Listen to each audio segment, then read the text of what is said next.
Hello everyone, welcome to Magic Ladder. Let us familiar with basic English grammar today. For this, we start with the tenses. Today we will discuss about the present tense. Present tense means it expresses an action in the present time. An action at the time of speaking. It has four divisions: simple present tense, present continuous tense, present perfect tense, present perfect continuous tense. In this topic, we will discuss only simple present tense. Simple present tense uses to tell about a habitual action. Habitual action means an action that a person does every day. Example, he goes to play every evening. That is his habitual action. Leda walks to school every day. Her habitual action. What is her habitual action? Walks to school every day. Then it is used to tell about general truth. Permanent truths are expressed by simple present tense. Example, the sun rises in the east. It is the general truth, permanent truth. Another one, the earth revolves around the sun. Such general truths we can explain with, we can denote with the simple present tense. Thirdly, we use to express a fact at the time of speaking. Example, there is bright sunshine around us. Another example, there is a big crowd at the main gate. While I am speaking, what is there at the main gate? Big crowd. So we can use simple present tense to express a fact at the time of speaking. So in conclusion, what are the points we have to keep in our memory? We use simple present tense to express habitual action, general truth, a fact at the time of speaking. Now, let us learn how we can form simple present tense. If the subject is singular, we should add s or es with the verb. Example, the child plays with a doll. Here, child, there is only one person, so subject is singular.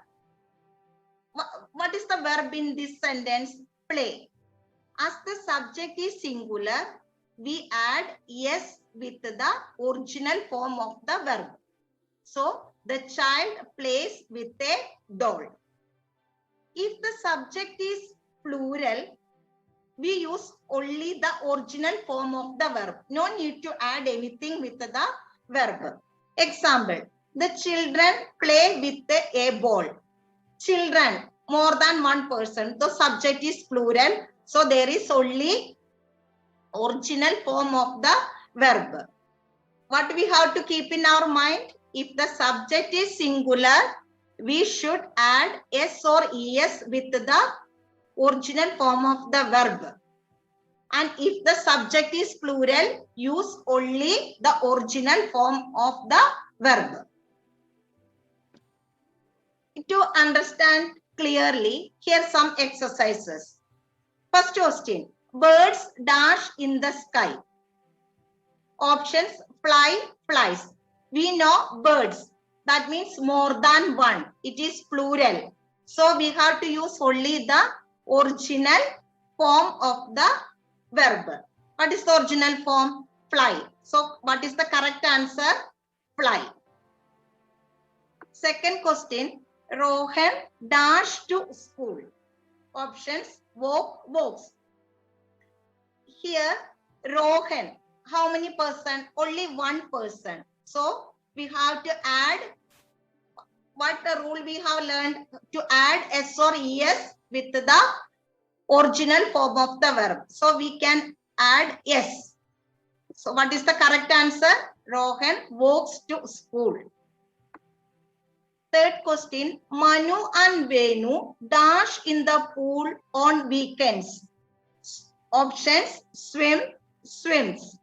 Manu and Venu, there is two persons, so more than one person, so subject is plural. And so we have to use the original form of the verb. What is the answer? Swim. Manu and Venu swim in the pool on weekends. Fourth question, my mother dash delicious food. My mother, there is only one person, so we have to add yes or es with the original form of the verb. What is the answer? So, cooks. My mother cooks delicious food. Fifth question, we dash classic dance every Saturday. We, more than one person. Subject is plural. So we have to use the original form of the verb. Answer is learn. So what is the correct answer? Learn. We learn classic dance every Saturday. You will get a better idea about simple present tense.